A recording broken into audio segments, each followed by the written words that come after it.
Well, the first thing I want to do is say good evening, and I want to welcome all of you. And I want to thank the NCPOA folks for organizing this candidate event. I also want to begin by thanking the incumbent for his years of service. I think it's something that we all need to do who are running. We need to realize that being on city council is a heck of a lot of work. And I'm not running because I dislike this guy. In fact, I voted for him 3 times. I want to be the next mayor of Ann Arbor because I want to see city government refocused on the basics. Its core mission, responsible spending, services, infrastructure, and neighborhoods. To begin, let me tell you a little bit about myself. I've lived in Ann Arbor for 26 years, and I earned my graduate and undergraduate degrees from the University of Michigan. I spent a decade teaching college, and then I left. And for the past 2 decades, I've served as the CEO and publisher of a national higher education publishing group headquartered here in Ann Arbor. So people, the question that you always ask, and that you always get an answer from me when I go door to door, excuse me, is, why on earth are you running for mayor? Who would want to head a city in which the roads are a mess? The police and fire departments have been decimated and our insurance rates could possibly rise as a result. Where the stadium bridges have been allowed to deteriorate for years. Who would want to lead a city where folks pay some of the highest property taxes in the state, but a city that still nickels and dimes residents and visitors alike to death? Where parking fines are raised just because. And elected officials push extending parking meter hours as good for downtown. Somewhat like our great-grandmothers pushed castor oil as good for what ails you. Why would I want to head a city where the less frequent mowing of parks has left some with the impression that here in Ann Arbor we're trying to recreate the Great Plains? I'm running because each of these examples was the result of policies and decisions made by the incumbent. Do we float bonds to build luxury office space on the corner of 5th and Huron, instead of floating bonds to fix the stadium bridge? Does a good leader tolerate unethical behavior on the part of colleagues? Do we build a non-essential parking garage next to the main library? Or do we mend the roads that have been allowed to crumble over the last decade? Do we charge people $3 to use the recycling drop-off station? Do we gamble with public safety and infrastructure? Well, my answers to those questions are much different than those of the incumbent. I have the support of both the police and the firefighters unions because they know, as the next mayor of Ann Arbor, I'll refocus city government on the basics: responsible spending, services, infrastructure, and our neighborhoods. I want to promote environmentalism through more than the mere implementation of programs, but through the regular evaluation of our city's environmental goals. We've increased the amount of waste sent to the landfill and the amount paid just to collect our recycling, just about the same number of tons. Susan Collins, the executive director of the Container Recycling Institute, calls single-stream recycling a poor choice that will produce poor environmental results. This from a woman with 20 years of experience managing and designing recycling programs for cities just like ours. Green energy challenges are great. Evaluating results and meeting goals is the kind of sound management we need. Touting initiatives is what politicians do. Evaluating initiatives is what I'll do as the next mayor of Ann Arbor. Finally, I want to form a city government that treats its workers fairly and equitably. I met a city worker, a single mom who earns $10 an hour as a full-time temporary employee without benefits. For the past several years, she's been asked to supervise staff without the possibility of regular raises. While our city hires people like this single mom by the dozen, Mayor Hieftje more than doubled his own pay. And compensation for city managers rose as well. Why am I running for mayor? Because I believe Ann Arbor can talk the Democratic talk and walk the progressive and environmental walk. Gubernatorial candidate Verge Bonero said this about Andy Dillon recently. He has busted unions, slashed pay and benefits for workers, and thrown people out of their jobs. He wants to be elected to fix the mistakes he made.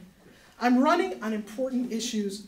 As the next mayor of Ann Arbor, I'll head a city government where city services take center stage.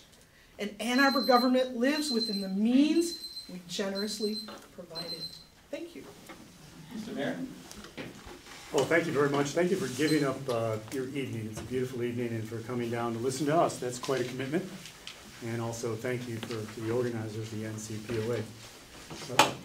I can tell you a little bit about what I've been up to. Maybe I can start out with just this week. This week I started the week, the Urban Core Mayors meeting on Monday, where with the Urban Core Mayors and we sit around and of course talk about what's going on in our cities. And I left that meeting with the knowledge that I've had for a long time that I wouldn't trade places with any other city. As we discuss what's going on around the state of Michigan, as we discuss what's going on with some of the cities that weren't even at the meeting, take a look at what's happening in Troy, where their millage failed last winter, where they're having to make very deep cuts in government. Take a look at what's going on in Royal Oak. Take a look at what's happening in Grand Rapids. And I had a chance to speak with the mayor of Grand Rapids for some time. They cut 140 jobs back in January. And then they had a tax increase on the ballot this spring that passed. And they are able to rehire many of the police and firefighters that they had laid off back in January and cut their jobs, but they're also experiencing the retirement of 12 firefighters as well. They were really only going to open 2 of their 6 swimming pools this year because they didn't have the money to do that. They've cut back dramatically across their city in their park systems. They were able to get another swimming pool open through philanthropy from one of their citizens. We have been living through the decade that has been the worst for government finance since the 1930s. Something my parents certainly remember. They're both in their 90s, but not many of us do. I believe that the city of Ann Arbor, despite the loss this year of 4.86% of our tax revenue for property taxes when the Pfizer property was taken over, has made strong stands and is continuing to move forward in what is, again, the toughest environment that we'll ever find ourselves in fiscally. We haven't increased taxes. If you take a look at the city millage, it is lower today than it was in 2000. If you take a look at the quality of life in our city, we continue to win awards for that. Forbes magazine just said Ann Arbor was the 4th most livable city in the nation. This comes on top of all the other awards that we've been winning over the last few years. Can we make money in the downstairs and the basement of City Hall with a big machine? No, we don't do that. We try to use very prudent management. And that's a word that you'll find from the bond rating agencies when they take a look at Ann Arbor and rate what's going on in our city. Stadium bridges, I would be concerned about the stadium bridges too and why they haven't been fixed. But I also think that it would have been foolish for the city to go forward and fix those bridges this fall, as we could have done, without waiting for one more opportunity to get federal money that we believe is coming our way. Just today we had news of another $450,000 coming our way, a little bit, but more is on its way.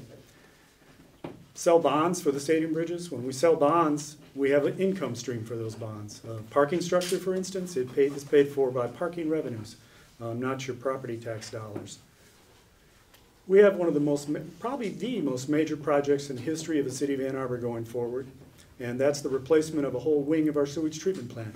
It was built back in the 1930s in the Great Depression, and it's lasted us this long because people have taken very good care of it. It will approach $140 million with all of its attached projects, and over half of that sum has already been saved with moderate increases in our utility rates. These increases have been well below what we have seen in our peer communities around Southeast Michigan. There's a lot of good things going on at the city. Less frequent mowing, I think we can put up with letting the grass grow for another 4 or 5 days in our parks while we get through the worst financial crisis, again, in modern history.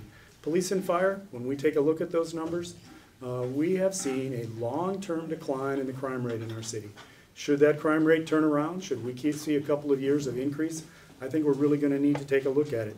But let me ask a central question for you here today. Let me just put it out there.